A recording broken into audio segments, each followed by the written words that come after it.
Hello, fellow gastronomes, and welcome to Dirty Belly, where we take you on a journey as your food goes from dirt to your belly. I'm your host, a dad who loves to eat and grow, Jeff Sims. I'm here today with our resident culinarian, Matt Gaddis. That's always flattering when you say that. That's flowery language for what I do. But yes, hello, hello, hello. And up here in the corner, joining us from the ether today, our producer, Mr. Will Gray. Thank you for allowing me to come into your space today. And as Jeff so eloquently put it, I'm here for comedic relief.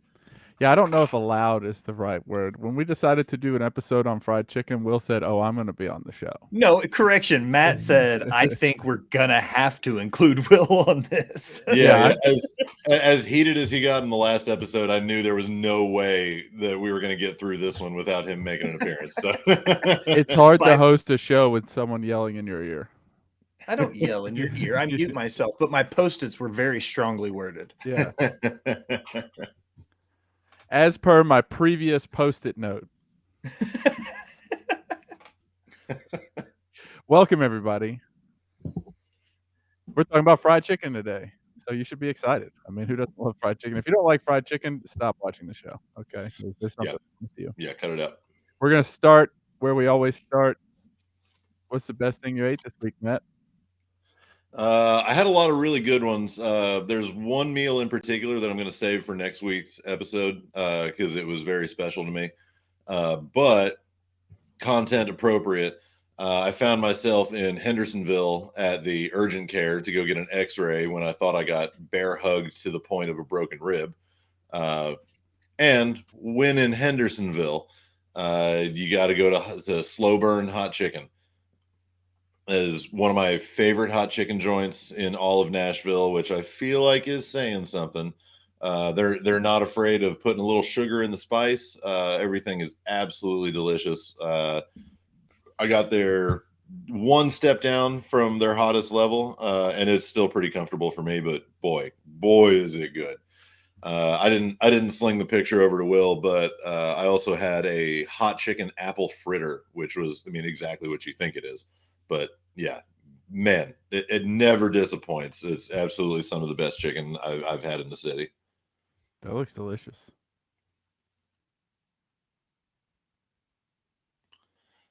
For me, it's I go back and forth between Slow Burn and Bolton's. And I know Bolton's is controversial because they can be a little hit or miss, but when they are on, they are on.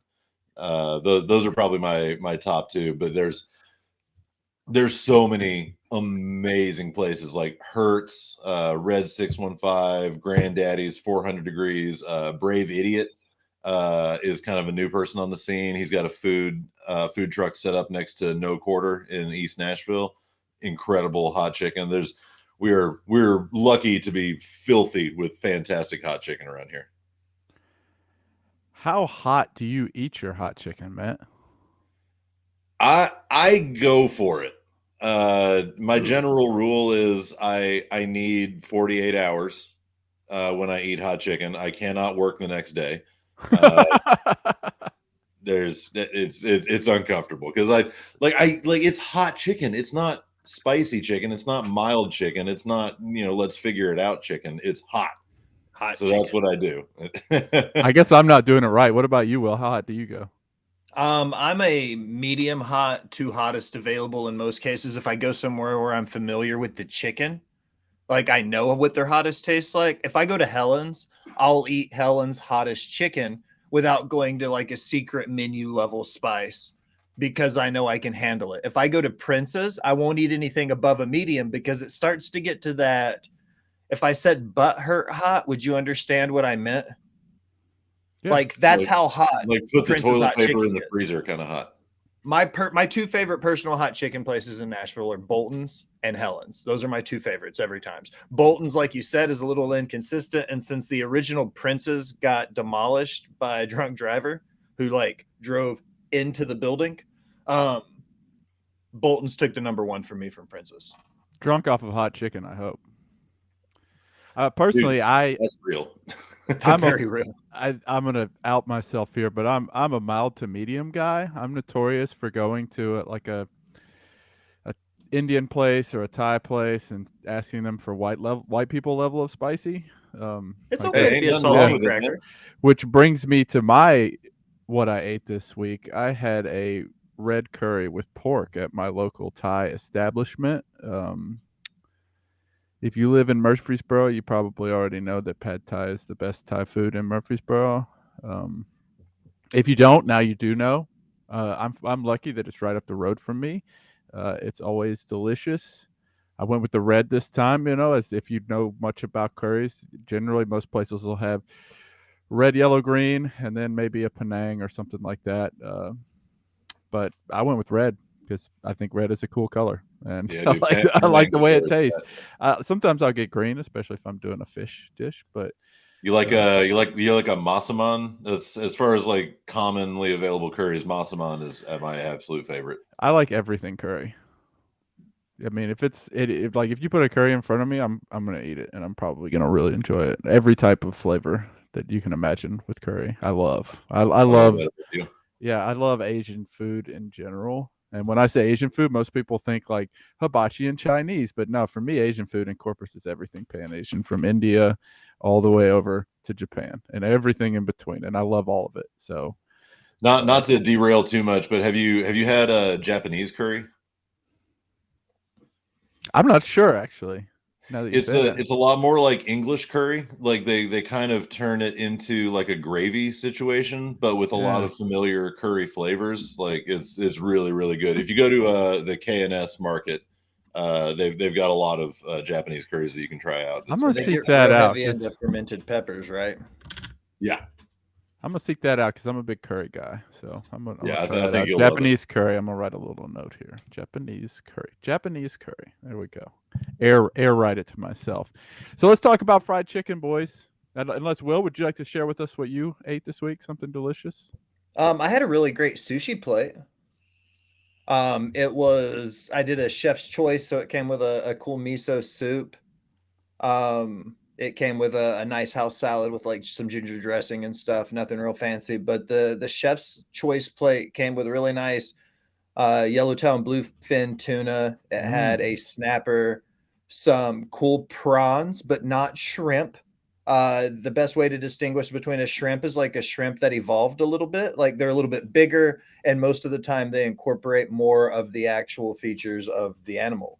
And Yeah, Like some prawns of got the, they. thumbs too, so Yeah, you can yeah. They yeah, tell. got an opposable thumb, Yeah. big brain. They could probably beat you at yeah. chess. You It's know. like an evolved shrimp, but they had some cool prawns on it, and there was like a chef's choice roll, which was a spicy tempura roll with some crab and some other Yeah. accoutrement. I love the tempura rolls. I love the combination of the hot with the cold, and it's great. My favorite sushi is actually eel, which some people won't eat, but if you won't eat it, you're Oh yeah, crazy. Eel is delicious. dude. A good properly like smoked eel, like a traditional unagi. Like oh man, that's something special. Oh yeah. And you don't feel bad about eating them because they look like they're mean creatures, right? Like that looks like a mean sucker. I don't feel bad about taking him out of the ocean or her, you know. All right, fried chicken. Let's start out with what is fried chicken. Will, you're our resident fried chicken expert, so why don't you tell us what you think fried chicken is? Um, I look at it like this. When you think about fried chicken, the origins of fried chicken go back hundreds and thousands of years because every culture on the planet, no matter where they came from, have taken a bird, they have broken it down, they have dredged it, and they've cooked it in oil. Okay. Everybody's done it from China, from the far east to the far west, as far north and as far south as you can go. Everybody's fried a bird of some kind. My humble professional opinion is that the deep American South, meaning your Kentucky's, your Tennessee's, your Alabama's, Mississippi's, Arkansas's, Texas, and Georgia's, not counting your Carolinas for your low countries, they kind of do their own thing. That collective American South is where they perfected what fried chicken is. And that's where you get into the level of conversation where the three of us will determine different ways to prepare it, different ways to bread it, different ways to brine it and fry it, different textures for frying, different oils for frying. And that's where the conversation starts, is because the most generalized fried chicken that comes to mind in an American culinary palate is going to be dredged in flour, dropped in oil, and fried to golden brown. Yeah, I can't disagree. For me, when I think of fried chicken, I think of the classic Southern dish, fried chicken, just like what you get at KFC or Popeyes. I mean, and I think I want a bone in it for me to call it fried chicken. Otherwise, it's a fried chicken tender. And as a somebody who grew up in the Southeast United States, this is a very specific thing for me. And you're right about the history of fried chicken, which I'll go into right now. We don't really know when people started frying chickens. We know it was a long time ago. Um, there are records of people eating pullum frontinonium in Rome. Sorry, I don't speak Latin, so sometimes these pronunciations are hard to me. All right, bud, you're going for it. I'm here but for it you. means fried chicken. People were eating fried chicken in Rome. The first recipe for fried chicken that we can find dates back to the Song Dynasty in China, sometime around 1000 A.D. And this, like Will said, this is just somebody taking a bird, cooking it in fat. Pretty simple, right? But it's not what you would think of today as fried chicken, right? Or what we would think of in Middle Tennessee, where we're from, as fried chicken. Is it between the two of you? Is it true that the version of fried chicken that we know, the submerged in oil, I've heard that was a Scottish invention. It is, and like what the origin of what we think of fried chicken dates back to around the 19th century, and it's really a combination of Scottish and West African cooking, right? Because the Scottish people were already taking animal fat or lard and deep frying chicken in it, but they weren't using a batter, and they didn't have the spices that the slaves that were brought over from West Africa brought with them. So basically, what we think of as fried chicken was created in the South. And just like a lot of the great food that is American, it was a combination of stuff that West African slaves and Anglo-Saxon colonists mixed together. Our two cooking styles combining. The frying techniques of Scotland with West African battering and spices.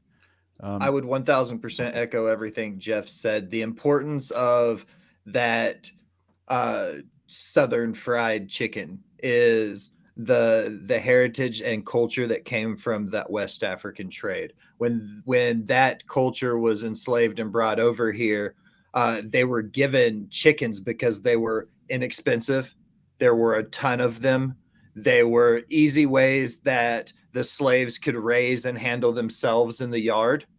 And because of that, they took what they were given, and then they took what they had, which were a lot of the European, I guess I don't want to say traditions, but the stuff that Europe was using and the stuff that they're, at the plantation that was readily available. And they combined the European stuff with that West African stuff to give us what we have today. It was kind of a forced blending of the two because of the way it went down. But I completely echo the sentiment that the fried chicken that we eat today, your Popeyes, your KFCs, all of that is a direct representation of what came over in the 1800s from West Africa, for sure. Absolutely. And like Will said, the slaves were often allowed to raise chickens. It was one of the few animals that they were allowed to because they were cheap and plentiful. And then as slavery ended, during segregation, black restaurants had difficulty acquiring and selling the more expensive meat, so they predominantly relied on chicken as their main protein. And as we know, it's delicious, right? So it quickly became a staple of Southern cuisine. And one of the reasons that it really did well in the South specifically was because we didn't have a lot of refrigeration back then, and fried chicken is a dish that travels well in the heat and holds well in the heat, right? You can fry your chicken and it can sit at 80 degrees for a couple hours and it's still going to be crispy and it's still going to be delicious, right? Because the crust kind of holds in the juices. And early on, and after the Civil War, when black slaves were getting their freedom, it was an early way for Southern black women to be able to make money because they had learned these techniques and they could fry this chicken and sell it, right? And as we move forward in time, industrialization and the creation of the broiler chicken made fried chicken even more accessible to the masses. Historically, when people first started frying chickens in the South, you wanted to use a spring chicken, a young chicken, because the bigger the bird, the older the bird, the tougher the meat gets, and you want a longer cooking process. But with the broiler chicken, the bigger chickens were able to be fried because they had a more tender meat. Um, and, it does continue to be one of the most popular dishes in the southern United States. It's frequently served on holidays, especially the 4th of July. And for people who still do have a nice Sunday dinner, fried chicken is probably the most popular protein that we have here. And you're not going to go to a southern style restaurant and not see fried chicken on the menu. I have a hard time believing any place that really wants to present itself as a southern restaurant is not going to have some form of fried chicken on the menu. Yeah, you can see that. You can see that really evidently in like the traditional meat and three in the South. I was just looking up one to go to the other day, and traditionally meat and three restaurants rotate their proteins. So every day of the week you have a different offering, but 9 times out of 10 that place is going to have fried chicken 7 days a week. Either 7 days a week, or they will only do it 1 day a week, and there will be no in between. Yeah, you know what I mean? Absolutely. And that one day it is packed. Yeah, everybody comes on fried chicken day. Okay. Rest in peace, Arnold. So let's talk a little bit about what goes into the process of frying chicken and what do we think people should be doing. I think we'll start with the first step, or I guess the first ingredient that goes into a fried chicken. What do you put in your batter or flour? I do a lot of things with the batter and flour, but I would take a step back, and I think that the first important step of making fried chicken. Please say Brian. Yes, I'm going to say Brian. That's actually a question on my list here. I just, for some reason, had it further down the list. Yeah, so we'll start with the first question: should you brine it? Because I've worked for chefs that don't brine their chicken and don't feel like it's a necessary step. Personally, I do. Do you guys agree that brining is a critical step in frying chicken? I 1000% do. And when you think of brine, a lot of times you think of a brine in the traditional sense with vinegar and salt and sugar and all that. But there are a lot of other very interesting things you can do. Like one of my favorite methods is doing a buttermilk brine, because that buttermilk has those acidic cultures and the bacteria that tenderizes the meat while importing flavor. And just like any other dairy product, you can flavor that buttermilk. So again, I'm going to relate a lot of this back to hot chicken because that's most of my expertise. I like to brine mine with buttermilk, salt, sugar, and cayenne pepper. So after 24 hours, that meat is already so tender and flavorful. You're starting from a really, really good place. You gotta take some really hard left turns to mess it up at that point. Yeah, I like buttermilk because it's easy, right? You can just pour the buttermilk in the bowl, and you do want to add some seasonings, but it's just kind of a make your own kind of thing. Add what you want to it to flavor your meat. And I like to put hot sauce in mine, garlic powder, onion powder, salt, sugar sometimes, definitely some black pepper. What do you think about brine, Will? I'm excited. I do 2 different types of brine. One, I've used a buttermilk brine for a long time, like what Matt talked about. So I'm going to talk about my personal favorite way to brine my chicken is I do a sweet tea and sorghum brine. Nice. I take Lipton sweet tea and I take sorghum syrup, and I literally make a batch of sweet tea, but I put salt and a lot of lemon juice in it for the acidity. And I soak my chicken for 24 hours with bay leaves, black peppercorn. And then what I do is after it sets for 24 hours, I'll pull it. And that's when we'll get into the second process. But I do a brine, but it's not very different from what Matt was talking about.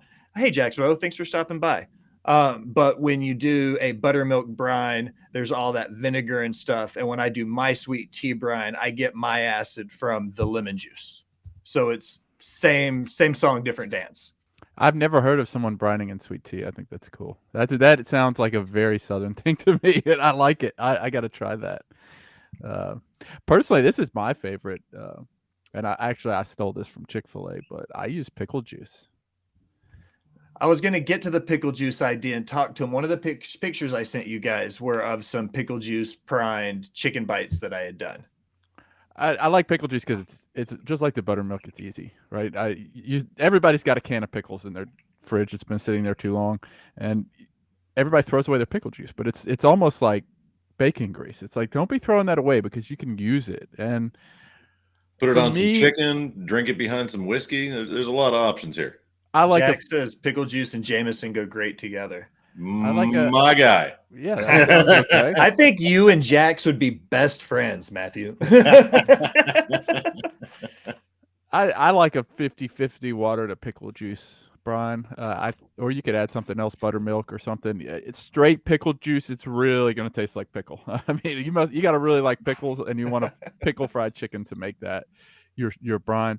I do about 50-50. It still tastes pretty pickly, but if people don't know that it's brined in pickle, they don't taste it. They just taste, oh man, this chicken has so much flavor. Once you know that it's pickle juice, you will always taste the pickle. But it's a really easy brine. For most grilling chicken, I'll make my own brine. But when I'm frying chicken, I specifically like to use a pickle juice brine. So now can we move on to what goes into our batter or our flour? Yes, Daddy. How do you bread your chicken? Is that would you guys classify that as probably the next step then? Yeah, I think so. I absolutely agree. What I normally do is pull my chicken out of brine. You don't want to rinse it. Just remove your bird from the liquid, and whatever residual is on there, that's going to be your vehicle for your batter to stick to it. Without getting like way too far into the sauce of it, you use your flour, and especially if you're double breading, because you better be, you need there to be salt and spice incorporated in that flour at all times, because you're building layers of flavor.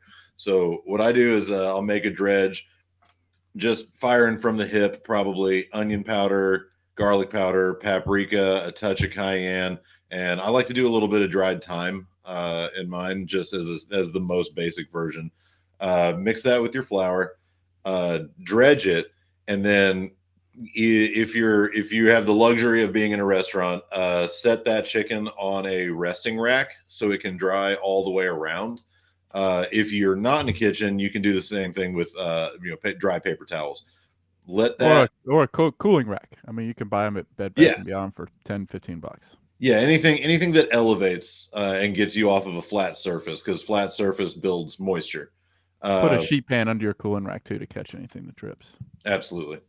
But then the all important step of double breading is exactly that. Like let that dry for at least a couple of hours, and then roll it right back into that exact same flour mix. And it's gonna stick to itself, and it's gonna build. It's important not to press when you're breading, because that's what makes it cakey and too thick. And you want a nice, light, crispy crunch. So just continue to roll basically until the flour doesn't stick anymore. And then you're going to have a nicely built layer of crunch. Will, what do you got?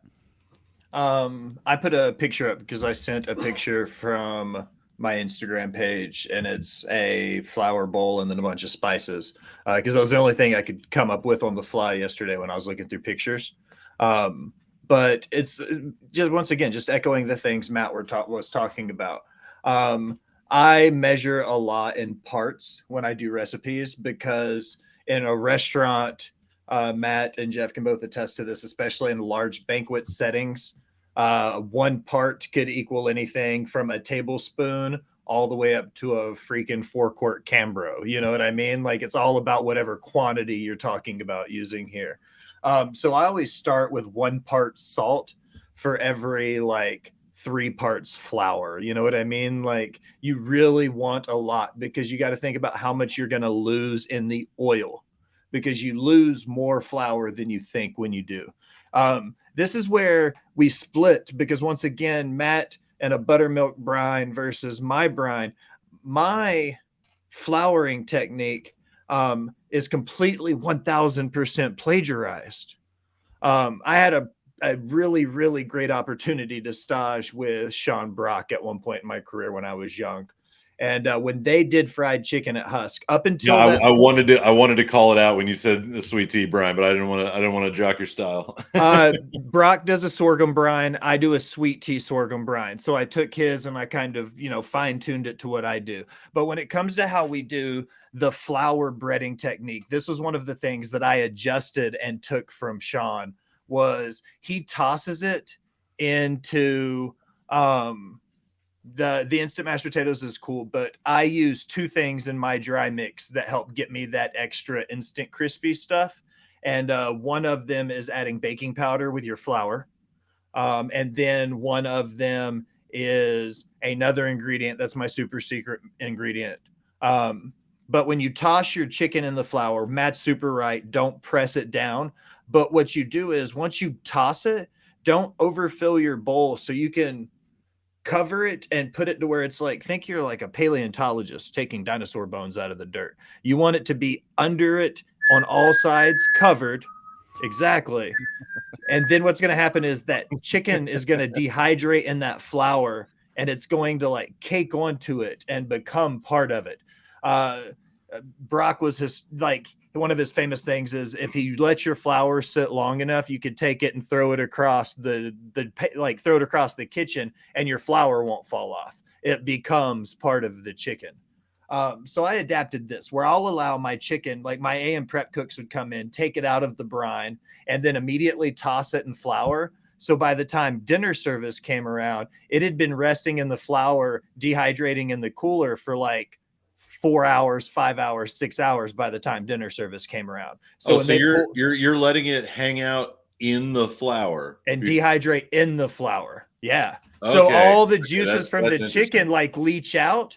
And then what it does is it does it's like a sit it and forget it approach because the natural from the salts, the natural juices from the chicken leach out and it causes it to like double bread itself after it starts to sit. You see what I mean? Yeah. Because it'll leach out and as it leaches out, it'll absorb into the flour around it. So when you reach in there and pull it out, it's going to come out and it's going to have all that flour where it's just caked onto itself. Those That's why big Sean would old say, chunky bits. exactly. And then you shake it off and tap it together, and boom, you've got, and then you get ready to submerge it in your oil and go. My dry spices, salt, pepper, garlic, onion, coriander, cumin, chili powder, a touch of cayenne, dried oregano.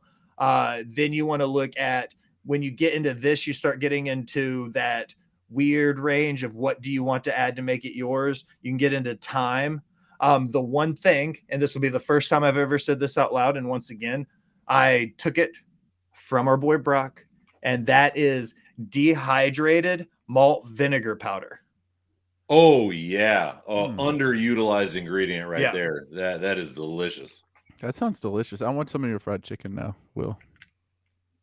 Matt's When had you, many versions of my fried chicken from I'm the ready. evolution from the first time I cooked it when I was in college all the way through last summer when I did a pop up where I did just super traditional Sunday dinner fried chicken. I'm ready for some. You got to let me know the next time you're making it. I'll drive up and eat with your family or whatever. I'm still on board with the Dirty Belly pop up, and we all just we all sling something and give it to the public. We do it underground style. I think you guys have done a great job outlining the breading process here. I have seen some people that will use an egg wash in their breading process. It's not necessary in my mind, but some people do use it. Most people will at least double bread. I One interesting I've seen people do, and I've had success with personally, is an initial layer of a seasoned flour, and then a secondary layer of a crispy ingredient. Right, so like you're gonna dredge it, let it sit in the flour, however you want to do that. And then before you fry it, you're going to go a really light egg wash, not a lot of egg, just more water than egg, and then into breadcrumbs. Or I really like a really finely chopped up cornflakes, and it Yes. gives you Yeah, that that's a good super one. crispy crust that you can't, like, if you like extra crunchy fried chicken, is a good way to add that, just a little bit of extra crispiness. And the cornflakes especially add kind of a special kind of sweet kind of flavor to your crust that you don't get from a lot of other stuff. But I really don't have a lot to add because I feel like I'm in awe of kind of what I've heard here from these two guys. So The nice thing is, coming off of what you're saying, Jeff, for the people that are a little bit more health conscious in mind, if you do a breadcrumb or a panko or something like that, the cornflakes, those are great for like an air fryer, or if you want to put it in the oven and still get that crispy fried chicken texture without having to have the fat of actually deep frying it. So the direction Jeff is going, if you're a little bit more health conscious, that's the perfect way to get that traditional fried chicken mouthfeel without necessarily having to go through the fatty deep frying procedure. Yeah, you can get there for sure. I'm sure there's a lot of people that are absolute purists that would never put fried chicken in the oven, but no, you can get there. You can get there a lot of different ways. I may be health conscious, but not when it comes to fried chicken or cake. Okay, so what type of oil should you fry in?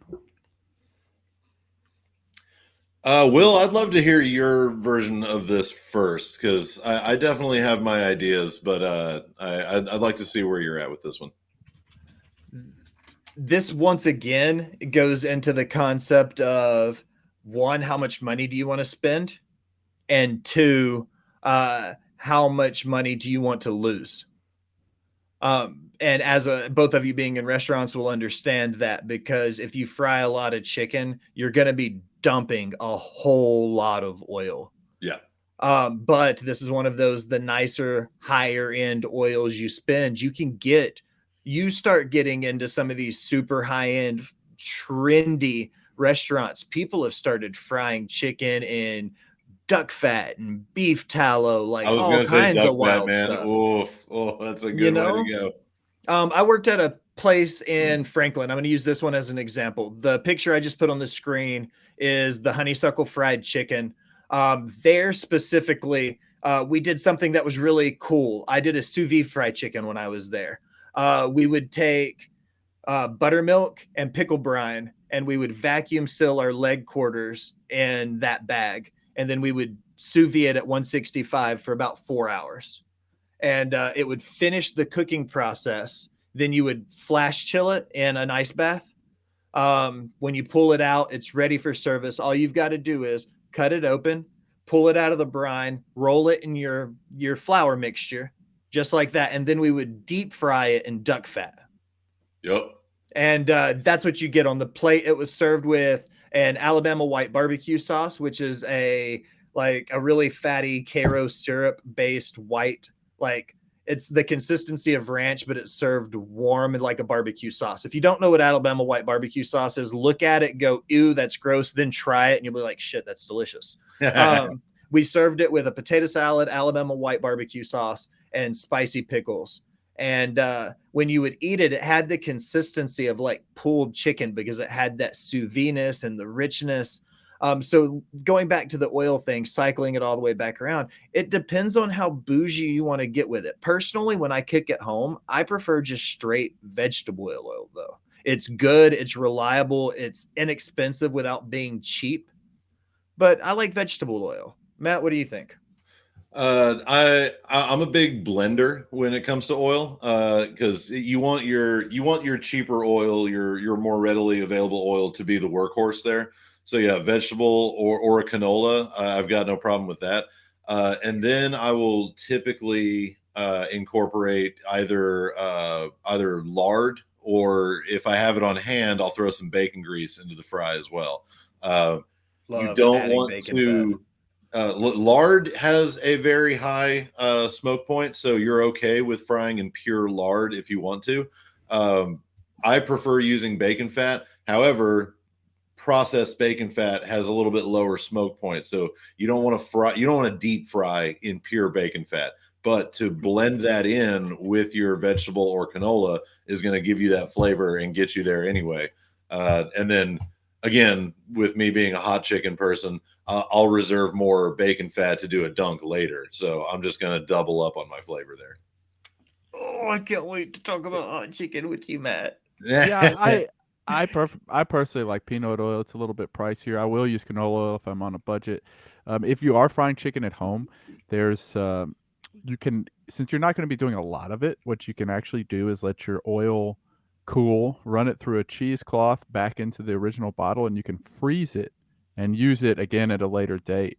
And you Yes. can you can probably fry 15, 20 batches of chicken before your oil gets really, really bad. If you're only cooking for, 4 to 6 people at a time.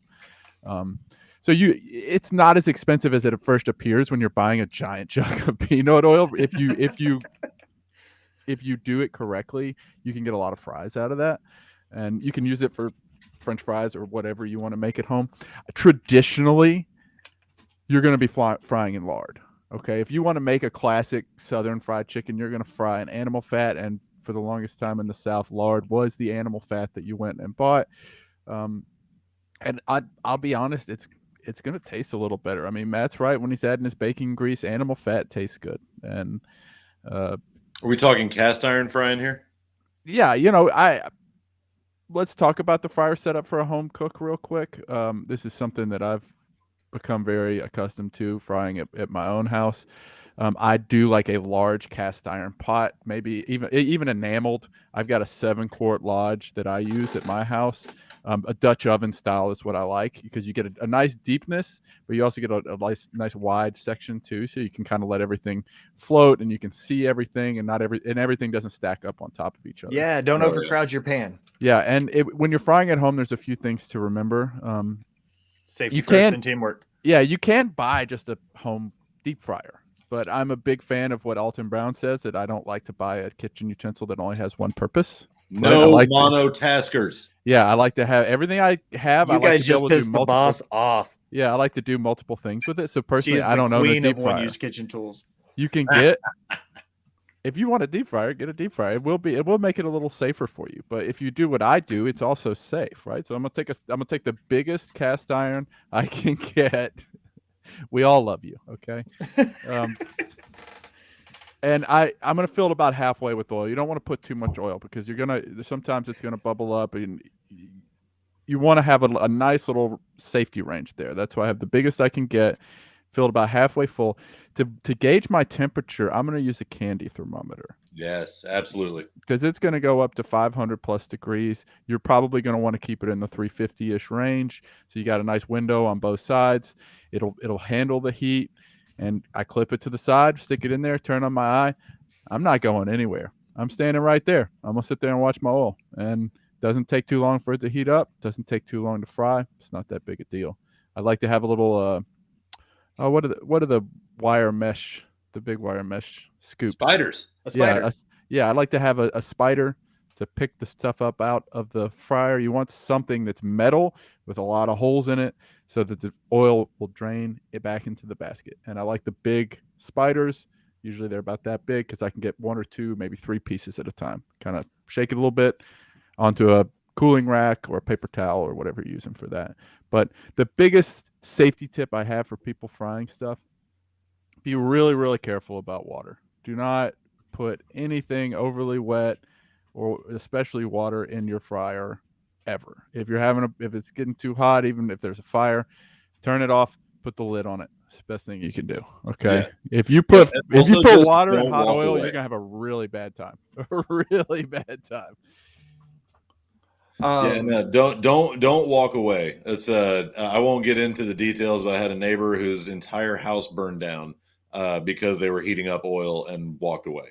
That's not an activity that you need to be doing anything else. Like, pay attention. Yeah, as a former chef who cooks a lot at home, there's a lot of stuff that I cook while I'm doing laundry, while I'm cleaning the living room. I mentally, I can just say, oh, it's time to flip the whatever, and I just walk back in there and flip it.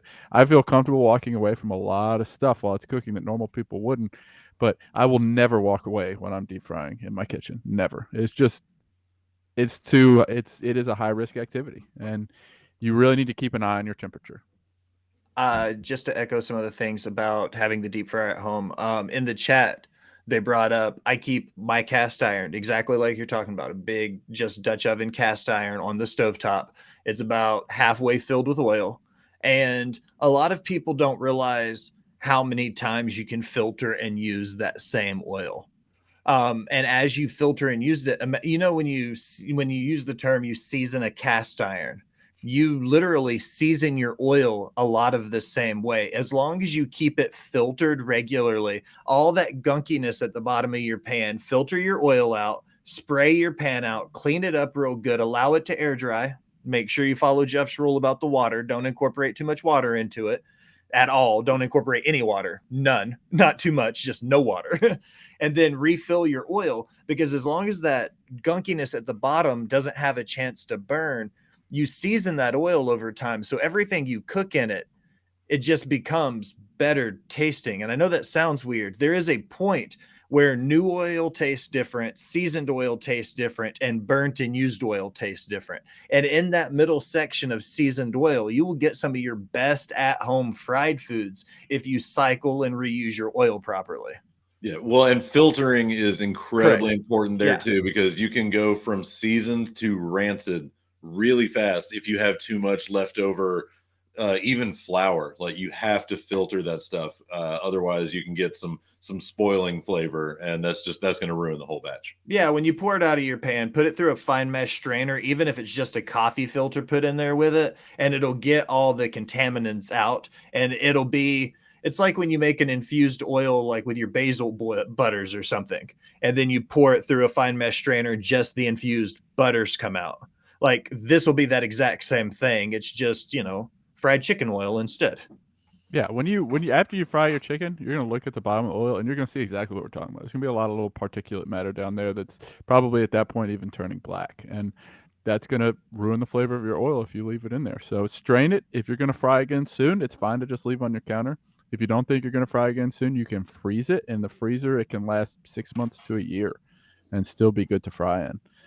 And like we said, biggest tip: no water in your fryer ever. Don't walk away. If you want an example of what happens when you put water in a fryer, go to YouTube and Google someone putting ice in a fryer and watch watch what happens, and just imagine that you'll know exactly why you don't want to do it in your own kitchen, because it's going to make However, that is a super fun trick to pull on people. Walk by somebody's station, just throw in a single ice cube, and they're not going to know for 5 or 6 minutes, but when it happens, they're going to freak out, and you get to have a good laugh. Well, you kind of already told us your best fried chicken recipe. Is there anything else you'd like to add to people who are going to try to cook a fried chicken recipe at home? One of my favorite ones is, it's not a fried chicken. I have two, and they're kind of in that other realm, but to kind of still fall into that fried chicken genre. And one of them is my fried chicken chicharrones. And what I Nice. do is I would take, it's on the screen now. Once again, it's the Alabama hot barbecue sauce. This stuff is fire when you use it properly. This was a part spin for this dish, but what we would do is we would get them from a farm. It used to be kind of small. Now it's blown the F up. It's Joyce Farms. They're free range, organic fed, like the best, most humane styled chickens. But you can buy from them, and I'm going to say dirt cheap, but not as in it's a cheap ingredient. They're just in abundance because they do a lot of like boneless, skinless chickens. But what you can do is you can buy the skin off of the chicken dirt cheap. And what you do is you scrape the fat off of it. It's a painstaking process, but when you do it right, and what you see on the screen is we scraped the skin off of it and we dredged it in a seasoned cornstarch. And then we deep fried it. And what you get are these puffy, crispy chicken crunchies that are like the perfect appetizer. And I would season them with the same hot chicken dredge that you would get in like a hot chicken seasoning. So they were these deliciousness of these spicy, fatty, like it's fried chicken, but it's the alternative to fried chicken. Jeff, that sparks a big memory there. Years and years ago, when you and I went to Catbird Seat, one of their first courses was a tour of the South, and they presented an alternative hot chicken, and it was a crispy Nashville hot chicken spice chicken skin. And then they went off the deep end. They did a Wonder Bread foam and a dill powder, and it was fantastic. But yeah, like just putting that chicken skin on there was oof. What was it? They serve us a kidney or something, right? Too during Yeah. the courses. Yeah, That was when Eric Anderson. I think it was. I think it was right? rabbit. I think it was rabbit. rabbit kidney, and then we also had pigeon. Yes. From a pigeon farm now, okay? This isn't just your regular city pigeon, all right? This is a farm's pigeon. Did they call it pigeon or did they call it squab? They said they called it pigeon. Cool. Oh, yeah. I had a chance to eat at Catbird when Trevor Moran was the chef there. Oof, nice. Yeah. Fantastic place, by the way. If you're in Nashville, no free shout outs, but Catbird Seats where it's at. Like hard to get a resume. Time or place, but have you been to Locust yet? I have not been to Locust yet. He opened Locust while I was still out east in Knoxville. Okay. Yeah. Well, I'm not going to get into it, but yeah. Look that up. Get in as fast as possible. Let's talk hot chicken since we're from the Nashville area. Oh. Well, let's start with Will, and then we'll go to Matt because Matt is our expert on hot chicken. Will, what do you toss your chicken in to make it hot chicken? This will be me and Matt might have a different approach to this. Once again, blended oils, same as what Matt was talking about. I like to take the residuals and rendered fats off of a jowl bacon or ham hocks or something that's going to get me a real fatty, fat pork fat. Not just bacon. You can use nothing wrong with pork belly and pork fat, but I really liked, if you can get it to render right, maybe even bonus points if you can get the drippings off of a smoked ham hock or something. Sous vide. Blend that 50-50 with a seasoned fryer oil. Okay. So take your really fatty fat pork fat and then 50% of think of the perfect, richest seasoned fryer oil. And this came from a chef I worked for. His name was Robert Grace. And he would take seasoned fryer oil at a place we worked at called Whiskey Kitchen and blend it with pork fat bacon. And that's how we were doing the hot chicken there when I was the chef there. He was our chef de cuisine or whatever they had a fancy name for it at the time was. But he would do blended. We did like smoked fatback drippings and a blend of seasoned fryer oil. And that's what is our base for our hot chicken. And then it goes into your spices and your components. That's where I'm going to pass it off to Matt because, once again, the resident culinarian. Did I say it right? Yeah, I don't. I like to think that I'm very humble about most of what I do in the kitchen. I am not humble about my hot chicken. I ain't scared about it. Assuming you have a finished fried chicken product, you're good to go out the door for a great piece of fried chicken. My next step is I use 100% bacon fat as my vehicle. And if you're doing it right, you really need to baby it. And because you don't want it to be too hot and you don't want it to be too thick because you're gonna have issues with the spice and fat blend sticking to the chicken. And you want it to meld perfectly without making the breading soft. That's a whole masterclass that I would be more than happy to do. But my secret weapon is the seasoning, and I am of the mind that a good chef does not keep secrets because I can tell you how to make my hot chicken. I know you can't do it like I can. That's Bingo. right.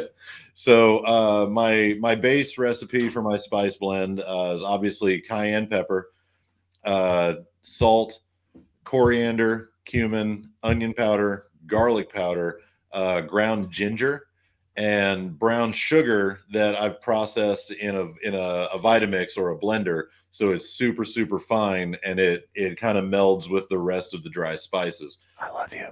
I love that. Now here's the real secret weapon, and all of y'all out in the ether, write this down because I'm not going to repeat it. I have a a mushroom dashi recipe. If you're not familiar with a dashi, it's a bonito and seafood based stock, like a Japanese broth. Did you say So bonito? I did. Like what's his name? Booker T, the Puerto Rican rap star. What's his name? Pitbull. Bad Bunny. Bad Bunny. Bad Bunny, yeah, Bonito. different kind of bonito. Oh, okay. We're talking about the dried fish flakes. I got wrestling involved 50 minutes and 54 seconds in, but I still got wrestling to be brought up. So I make this dashi, and that product, that finished dashi alone is an incredible product. I won't give away all the ingredients, but there's a lot of aromatics, a lot of traditional Asian spices, but most importantly is the fish flake and the seaweed that's involved. So when you strain that dashi, you're left with a lot of plant matter, and in the spirit of zero waste, take that plant matter and dehydrate it until it's absolutely bone dry. Then powderize it in a blender, and I use that dashi powder as an umami booster in my hot chicken. So you're not going to taste fish flake, you're not going to taste seaweed, but there's going to be an oomph and a background to that spice blend that you're not going to know how I did it, and you're not going to be able to recreate it unless you have that dashi recipe and you incorporate that. On the low, that's just a super good flavoring to just sprinkle on things. But to me, that's my like ace in the hole. Like if I get challenged for a hot chicken cook-off, like I know no one is touching that because it's so labor intensive. In a restaurant setting, I can batch it and it's a lot easier. But for a home cook, I can see how that would be a little involved. But if you really want to get there, I'm telling you, that's something special. Yeah, I'm ready for the cook-off, and I don't know. I know I'm gonna lose, but I'm ready to just sample y'all's food. This is incredible. I wonder if there's a pre-made product like that there that somebody's already doing that. If not, you could be rich. There is, especially at like I mentioned K&S earlier, our local international market. I would be surprised if I know I'm not the first one to make powdered dashi, so I bet it's around there somewhere. I googled it real quick. There are dashi stock powders, but I don't think it's necessarily what you're making, because this, to me, this looks like a powder that you would use to make. You just put with water to make a dashi stock. Yeah, but you're talking about the leftover stuff and drying it and pureeing it. That's something different. I was sitting here thinking though, because what are you doing? You're adding umami to your thing. I was like, what if you took like a nice chicken stock base, like they sell at GFS or Kroger, it comes in the jar in the dry food section, you refrigerate it after you open it. But what if you threw a little bit of that in there for a little umami? It's like a quick cheat. Oh yeah, dude. Yeah, those kinds of stock powders and bouillon and everything. That's MSG for white people. Like we've been using it for generations, and it gets you to the same place. It provides background and flavors that you might not necessarily be able to pick out, but you'll miss them if they're not there. Oh, that stuff is why my soups always taste great. Because if it doesn't taste absolutely amazing, I just add another scoop of that, and it's like, ooh, there it is. One of my favorites is a porcini mushroom that I got from Creation Gardens, Matt, and it was a dried porcini powder, and I could put it in any dashi or broth that I was making, and it immediately just added that kick of that umami that you want, that like earthiness and that roundness to the dish. And literally all it is freeze dried porcinis that they pulverized into a powder, and you just measure it out like salt. But it's ridiculous the depth it can add to a dish, and it doesn't taste like mushrooms. It's such a weird component when you think about it, but the depth that it can add to your broths just by adding just a little bit at a time. Hey, you can make that at home. Go get yourself some dried mushrooms at the store and throw them in your Vitamix, and eventually you're going to get there. Yeah, easy peasy. Well, one of my favorite anecdotes, Jeff, you reminded me of it from the Bible of our business, The Kitchen Confidential by Anthony Bourdain. He copped to being in one of his finals, and he had to make some stocks, and he was there. It is, hell yeah, buddy. That's cute that you have that second edition. I love that. This is the one that they reprinted though. That was after he put his own notes in the first draft. So Oh, I've I got love that. all of Bourdain's like handwritten notes from his first draft. Oh, that's I love awesome. that. Yeah. That's one of those books There's- that when I see it somewhere, like at a yard sale or used bookstore, I always buy it because I like to give it away to people so much. Have I ever shown Yeah. you this, Mateo? What do you got there? It's my Bourdain signature, Okay. but it's from the Bobby Gold stories. It's his nonfiction. Okay. All right. No, that's his all right, fiction, right? I'm gonna get all teary eyed here. Yeah, that's his fiction story. Yeah. Oh no, I tried cry every reading that. June. It was dicey. I don't know. It's wasn't my style, I think.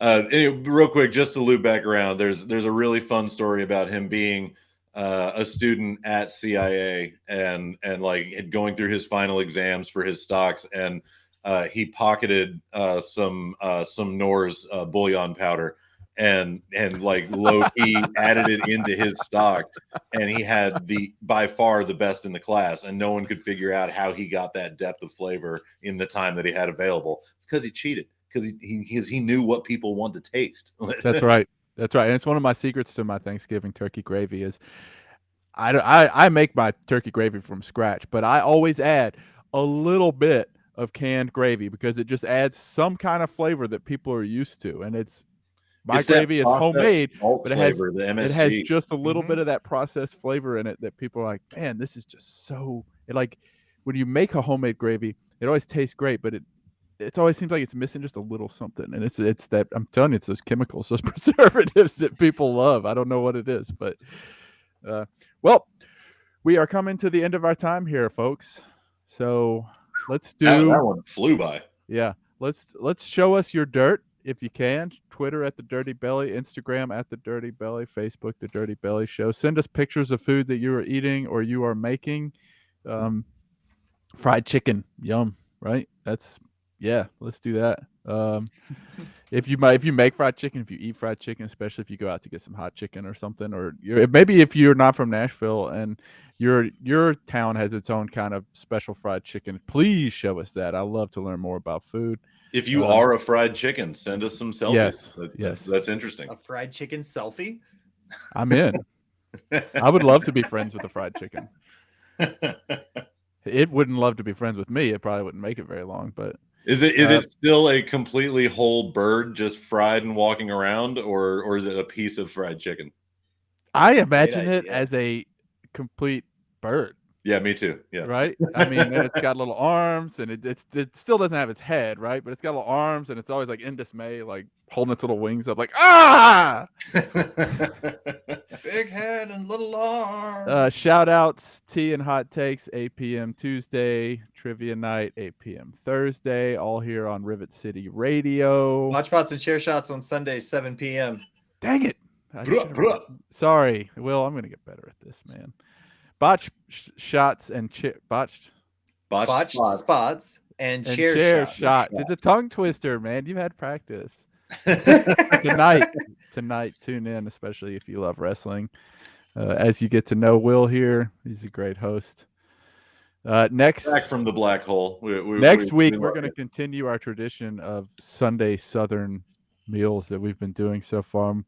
And have we done mac and cheese? We haven't done mac and cheese. No. Are we getting ahead on them? We're giving them a preview? Yeah, we're gonna do a preview. We're gonna do mac and cheese next week. Does that sound good? Okay. Yeah. Chat. Somebody in chat shout out at me if mac and cheese sounds good.